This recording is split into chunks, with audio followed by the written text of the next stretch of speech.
கரூரில் வருகின்ற இந்த மாதம் அக்டோபர் 17ஆம் தேதி தமிழக வெற்றி கழகம் சார்பாக அதனுடைய தலைவர் திரு விஜய் அவர்கள் கரூர் வருகின்றார்கள் என்று நிறைய திருமண மண்டபத்திற்கு அங்கே அனுமதி கடிதம் கொடுத்திருக்கின்றார்.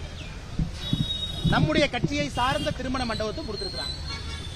அந்த நபர் போன் பண்ணி கேட்டார், அண்ணே கொடுக்கலாமா வேண்டாமா? நாங்க சொன்ன அண்ணே இங்க பாருங்க, இது கட்சிக்கு எங்களுக்கும் சம்பந்தம் இல்லை. நீங்க தனியா திருமண மண்டபம் நடத்துறீங்க, அதை வாடகைக்கு கொடுக்குறீங்க, யார் வந்து கேட்கிறாங்களோ கொடுங்க. அதான் பாரதிய ஜனதா கட்சியை பொறுத்தவரை நிலைப்பாடு.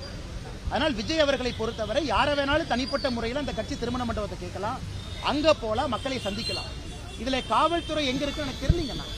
காவல்துறை எங்க வந்துச்சுன்னு எனக்கு புரியல. எதற்காக அவங்க அனுமதி கேட்கறாங்கன்னு எனக்கு தெரியல.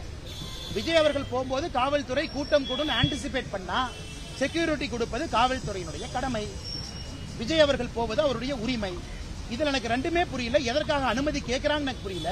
காவல்துறை அவர்கள் எதற்காக இன்னைக்கு கொடுக்குறோம் நாளை கொடுக்குறோம்னு சொல்றாங்கன்னு தெரியல. அதனால் நேரடியாக கரூர் சென்று பார்க்க வேண்டும் என்று நினைத்தால் பார்க்கட்டும். இதுல நாங்க எப்படி கருத்து சொல்றதுங்கன்னா